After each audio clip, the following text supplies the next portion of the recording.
Another benefit of using libraries to store assets is that those assets are available in applications like Adobe Illustrator and Adobe InDesign.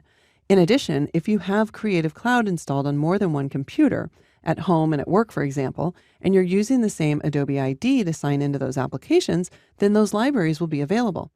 But what if I want to share my libraries with other people? Well, there are two different ways that I can do this. The first way would be to use the Libraries panel, and the other way would be to use assets.adobe.com. So let's take a look at how we would do that. I'm going to close the home screen here so that we can see the Libraries panel, and I'll use the library from the previous movie. I'll use the flyout, but before I choose to either collaborate or share link, I want to show you that you can also view all of your assets on the website by selecting View on Website.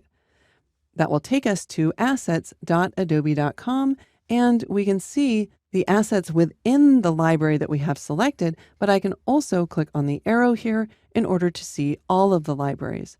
Now, if your screen doesn't look exactly like this, Adobe is constantly updating the content with new features, so it might just look a little bit different. I could then click on the three dots below any of the libraries and choose to share them. But again, I think this is kind of the long way around. I just wanted you to know that it is available. Instead, I'll return to Photoshop, and directly from the Libraries panel, I'll use the flyout menu and then choose Collaborate. Collaborate will take us back to assets.adobe.com, but it automatically displays the invite. Now I can start typing in the email of my friend that I want to share the library with.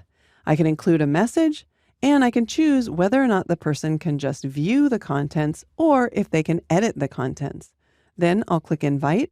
So the person that receives it will see an Updates or Request banner at the top of the Creative Cloud for Desktop app.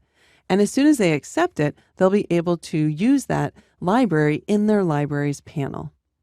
I'll go ahead and close this. Then I'll return to see all of my libraries, and we can see that that library has been shared. Okay, let's return to Photoshop. You can also choose to share a link, and this will enable the recipient of the link one of two options. If I enable the Allow Save to Creative Cloud, then any Creative Cloud user with this link can save a copy of my library to their account, and they can make edits to it. But they're not going to receive any updates if I make changes to my library. If I enable Allow Follow, then any Creative Cloud user with the link can follow my library and will always have view-only access to the latest version of my library. So this might be a great way to distribute content such as brushes or color swatches with friends or coworkers. All right, I'll close that and return to Photoshop. And I just want to mention, when you create a library, the assets are copied to the cloud and a local copy is also created. That local copy is available if you go offline, and any changes that you make to the library while you are offline will then be synced automatically when you go back online. So that's how easy it is to share your libraries, either through collaboration or a public link.